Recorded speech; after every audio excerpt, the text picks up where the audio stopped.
नमस्ते दोस्तों, मैं सुमन शर्मा स्वागत करती हूँ आप सभी का आपके अपने चैनल सुमन एजुकेशन हब में। एक कमेंट्स मैंने रिसीव किया था एक सर का, नहीं होती हूँ। एक्चुअली क्या होता है कि जब मैं वीडियो बनाती हूँ तो उस टाइम में फोकस करती हूँ, जो भी काम करती हूँ, तो उस टाइम हो सकता है मेरा फेस उस टाइप का आपको लगता हो कि मैं गुस्से में हूँ, बट मैं गुस्से में बिल्कुल भी नहीं होती। नॉर्मल फेस होता है मेरा। उन्होंने कहा था कि आप जब भी वीडियो बनाते हो थोड़ा फेस फाइल रख के वीडियो बनाया कीजिए। तो मैं अपने हर व्यूवर्स का जो भी कमेंट्स वो करते हैं, जो भी सजेशन मुझे देते हैं, मैं उनको ज़रूर मानती हूँ और ज़रूर फॉलो करती हूँ। तो डेफिनेटली मैं ट्राई कर रही हूँ कि अपने फेस पे एक जो हैप्पी एक्सप्रेशन होता है उसको मेंटेन करते हुए मैं वीडियो बनाऊं। आज का जो टॉपिक है वो ये है TDS on rent service. Suppose कीजिए आपने किसी को रेंट सर्विस सेल किया है या फिर रेंट सर्विस प्रोवाइड किया है, तो उस केस में क्या होता है, जो रिसीवर होता है, जो इस सर्विस को रिसीव करता है, अगर आपने रेंट की सर्विस सेल की है तो उस केस में सामने वाली पार्टी आपको 10% टीडीएस डिडक्ट करके और आपको रिमेनिंग पेमेंट करती है। और सपोज़ कीजिए आपने प्लांट मशीनरी एंड इक्विपमेंट की सर्विस सेल की है, तो सामने वाली पार्टी आपका 2% टीडीएस डिडक्ट करके फिर आपको पेमेंट करती है। और जो टीडीएस डिडक्ट होता है वो आपके नाम से पार्टी आपके बिहाफ पे गवर्नमेंट के खाते में जमा करा देती है। तो इन सारी चीज़ की अकाउंटिंग हम कैसे करेंगे, स्टेप बाय स्टेप मैं आपको बताने वाली हूँ। एंड सेकेंड क्या होता है, सपोज़ कीजिए एंड ऑफ द ईयर जब आप अपनी ITR फाइल करते हैं, इनकम टैक्स रिटर्न की फाइल करते हैं, तो उस टाइम क्या होता है, सपोज़ कीजिए आपका जो इनकम टैक्स बना है वो 10,000 का बना है और आपका जो रेंट पे टीडीएस डिडक्ट किया था पार्टी ने 3,000 का, जो कि ऑलरेडी गवर्नमेंट के खाते में जमा हो चुका है। तो इसकी आप जर्नल एंट्री कैसे पास करेंगे अकाउंट में, वो हम देखेंगे। और देखिए एंड में क्या होता है, आपका जो टैक्स बना था 10,000 और 3,000 जो ऑलरेडी आपका एडवांस में टैक्स टीडीएस डिडक्ट हो गया था, उसका आप गवर्नमेंट से कहेंगे कि देखिए ऑलरेडी हमने 3,000 का एडवांस में आपको टैक्स पे करा दिया है, तो उसका आप हमें रिफंड दीजिए। तो गवर्नमेंट क्या करती है, उसका आपको रिफंड देती है। तो जो आपका 10,000 का टैक्स बन रहा था उसके साथ वो 3,000 एडजस्ट होता है, माइनस हो जाता है, तो आपको 7,000 का अपना टैक्स पे करना होगा, 3,000 एडजस्ट हो जाएगा। तो टीडीएस रिफंड की एंट्री कैसे पास करनी है एंड में, वो भी मैं आपको बताऊंगी। तो ये सारी चीज़ें स्टेप बाय स्टेप हम इस वीडियो में देखने वाले हैं, सो दैट सारी कन्फ्यूज़न जो भी होगी आपकी वो क्लियर हो जाएगी और आप इजीली समझ पाएंगे। आगे बढ़ने से पहले एक छोटी सी रिक्वेस्ट है मेरी आप सभी लोग से, आप मेरे चैनल को लाइक कीजिए एंड जितना हो सकता है उतना मेरे चैनल को आप शेयर कीजिए। एंड वीडियो के राइट हैंड साइड पे आप छोटा सा रेड कलर का सब्सक्राइब बटन देख सकते हैं, उसको प्रेस करके आप मेरे चैनल को सब्सक्राइब कर दीजिए। एंड प्लीज़ मुझे सपोर्ट कीजिए, मेरे चैनल को सब्सक्राइब करके, मुझे आप लोगों के सपोर्ट की बहुत ज़रूरत है। टैली से रिलेटेड, अकाउंट से रिलेटेड किसी भी टाइप की कोई भी कन्फ्यूज़न है, आप मुझे कमेंट्स कीजिए, डेफिनेटली मैं उसका सॉल्यूशन एंड रिप्लाई आपको दूंगी। साथ के साथ आप बेल आइकन को प्रेस करना मेंटेन करेंगे टैली में। रेट ऑफ डिडक्शन हम डिस्कस कर लेते हैं टीडीएस ऑन रेंट पे। यहाँ पे देखिए आपको 3 टाइप्स के टीडीएस रेट शो हो रहे होंगे, 10%, 2% एंड 5%।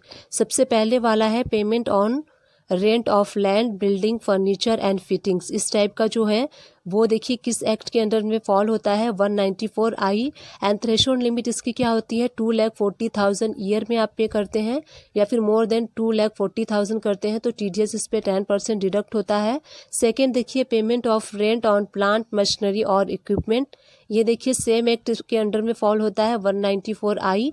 एंड इसका भी जो थ्रेशोल्ड से पर मंथ अगर रेंट पे कर रहा है तो उस पर क्या होता है, 5% रेट से टीडीएस डिडक्ट होता है। अब इसमें देख लेते हैं रेंट ऑफ टीडीएस में टीडीएस सर्टिफिकेट कौन सा इशू होता है। तो यहाँ पे देखिए टीडीएस सर्टिफिकेट जो होता है फॉर्म नंबर 16C इशू होता है टीडीएस ऑन रेंट पे। एवरी ट्रांजैक्शन पे ये इशू होता है। टीडीएस रिटर्न हम देख लेते हैं, देखिए फॉर्म नंबर 26Q में हम जो टीडीएस रिटर्न फाइल करते हैं रेंट का, यहाँ पे देखिए statement for tax deducted at source on all payments expect salary. तो सैलरी को छोड़ के जो भी रिटर्न हम फाइल करते हैं टीडीएस का 26Q में हम फाइल करते हैं। गेटवे ऑफ टैली से आप F11 प्रेस कीजिए and then statutory and taxation option है, उस पर आप यस प्रेस करेंगे। एंड देन यहाँ पे सेट अल्टर टीडीएस डिटेल है, इस पे आप यस प्रेस कीजिए।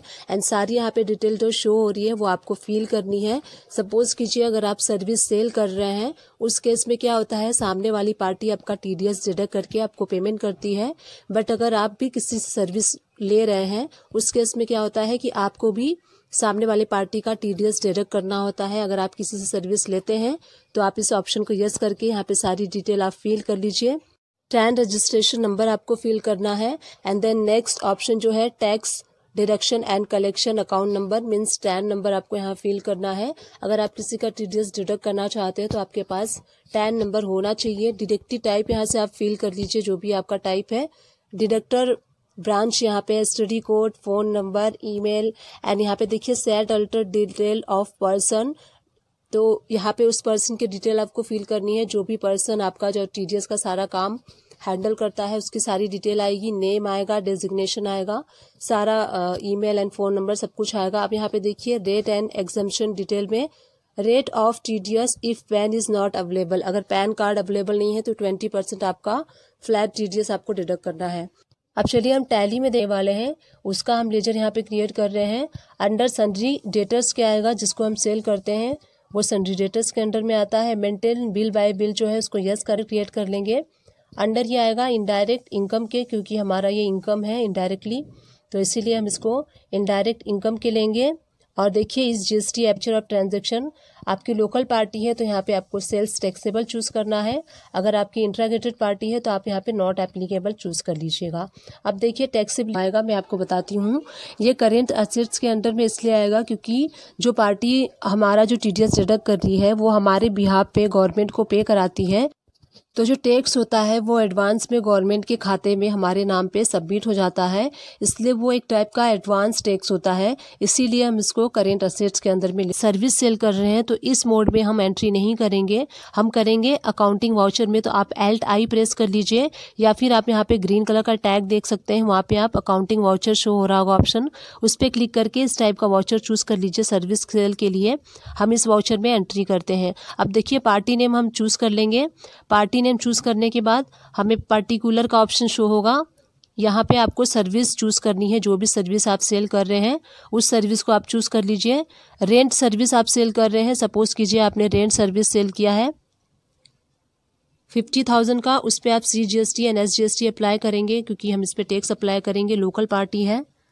न्यू रेफरेंस में लेते हुए हमने इस एंट्री को कर लेना है। देखिए हमने अब सर्विस सेल की एंट्री कर दी है।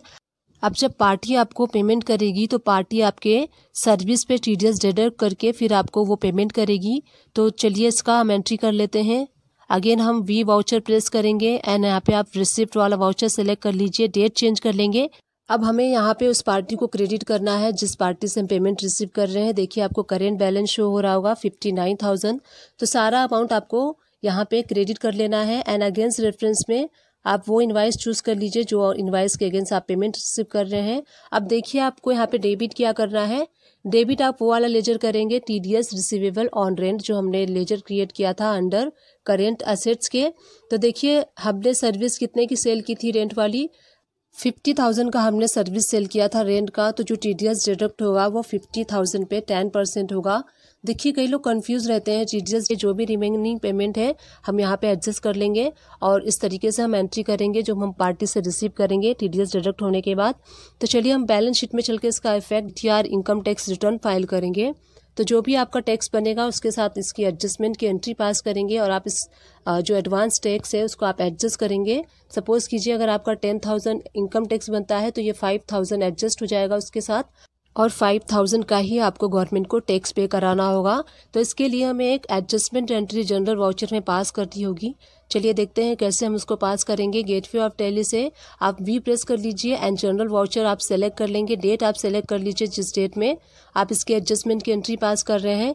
यहाँ पे हमें डेबिट क्या करना है, डेबिट हम करेंगे ड्राइंग अकाउंट को, क्योंकि हम ड्राइंग अकाउंट के साथ एडजस्ट करते हैं। 5,000 रुपीज़ है तो 5,000 रुपीज़ हम एडजस्ट कर लेंगे।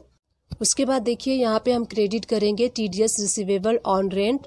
5,000 था तो 5,000 से हम यहाँ पे क्रेडिट कर लेंगे इस लेजर को। तो जो एडजस्टमेंट वाली एंट्री है हम इस तरीके से पास करेंगे। डेबिट करेंगे हम ड्राइंग अकाउंट को या फिर आप कैपिटल अकाउंट भी ले सकते हैं। एंड क्रेडिट हम क्या करेंगे, टीडीएस रिसीवेबल अकाउंट को क्रेडिट करेंगे। इस तरीके से हम एडजस्टमेंट वाली एंट्री पास करेंगे। अगेन हम गेटवे ऑफ टैली से बैलेंस शीट पे जाएंगे, डिटेल पे क्लिक करेंगे, देखते हैं इस पे बैलेंस शीट का इस एंट्री पे क्या इफेक्ट हुआ है।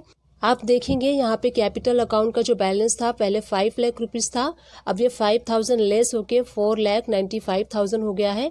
तो जो 5,000 का एडवांस टैक्स था टीडीएस का वो यहाँ पे एडजस्ट हो गया है। अब जब आप ITR फाइल करेंगे तो आप इस अमाउंट पे जो आपका टैक्स बनेगा वो आप इस पे फाइल करेंगे। तो 5,000 वाला अमाउंट यहाँ पे एडजस्ट हो गया है आपका टैक्स अमाउंट। अब देखिए यहाँ पे आप करेंट असेट्स के अंदर में देख सकते हैं TDS रिसीवेबल ऑन रेंट में जो 5000 पहले शो हो रहा था अब शो नहीं हो रहा, तो इस एंट्री का यही इफेक्ट हुआ है। आप सपोज कीजिए अब जब आप end of the year ITR file करेंगे, इनकम टैक्स रिटर्न की फाइल करेंगे, तो गवर्नमेंट से आप कहेंगे कि आप हमें रिफंड कीजिए, तो गवर्नमेंट आपको जब रिफंड देगी TDS का, तो आप TDS रिफंड की एंट्री आप कैसे पास करेंगे, गेटवे ऑफ टैली से भी प्रेस कीजिए एंड देन आपको रिसिप्ट की एंट्री चूज करनी है क्योंकि आप रिसीव कर रहे हैं। तो यहाँ पे क्रेडिट आपको क्या करना है, TDS रिसीवेबल ऑन रेंट। यहाँ पे देखिए करेंट बैलेंस आपको 0 शो हो रहा है, बट जैसे ही हम 5000 का जो रिफंड हमने रिसीव किया है वहाँ पे डालते ही करेंट बैलेंस इसका इंक्रीज हो जाएगा 5000 से एंड आपको इंक्रीज हो जाएगा। तो इन दिस वे हमने देखा कि कैसे हम रेंट की सेल की एंट्री पास करेंगे, कैसे हम अगर रेंट सर्विस किसी को सेल कर रहे हैं तो उसकी एंट्री कैसे पास करेंगे, एंड देन नेक्स्ट जब हम पार्टी से रिसीव करेंगे पेमेंट TDS डिडक्ट करके तो उसकी एंट्री हम कैसे पास करेंगे, एंड देन जब हम जो एडवांस में TDS गवर्नमेंट के पास पे हो गया है और जब ITR हम फाइल करते हैं तो उसके लिए एक एडजस्टमेंट एंट्री पास करते हैं जनरल वाउचर में, वो कैसे पास करना है वो हमने देखा। एंड एंड में हमने देखा जो गवर्नमेंट से हम TDS रिफंड रिसीव करते हैं उसकी एंट्री हम कैसे पास करेंगे। तो ये सारी एंट्रीज हमने इस अकाउंट में देखा कि कैसे हम मेंटेन करेंगे टैली में। तो इस तरीके से आपको अकाउंटिंग मेंटेन करनी है TDS ऑन रिसीवेबल रेंट पे। डिस्क्रिप्शन बॉक्स को चेकआउट करना ना भूलिएगा, वहाँ पे मैं अपने अकाउंट से रिलेटेड जितने भी वीडियोस बनाती हूँ सारे के लिंक वहाँ प्रोवाइड कर दूँगी। टैली से रिलेटेड छोटे से छोटे एंड बड़े से बड़े टॉपिक को कवर करने की मैं कोशिश कर रही हूँ एंड मैंने कोशिश किया भी है एंड आगे भी करती रहूँगी। आई विश ये वीडियो आपके लिए हेल्पफुल रही होगी। अगर हेल्पफुल रही है तो मेरे चैनल को आप लाइक कीजिए एंड जितना हो सकता है उतना शेयर कीजिए एंड सब्सक्राइब किए बिना बिल्कुल मत जाइएगा। Thank you.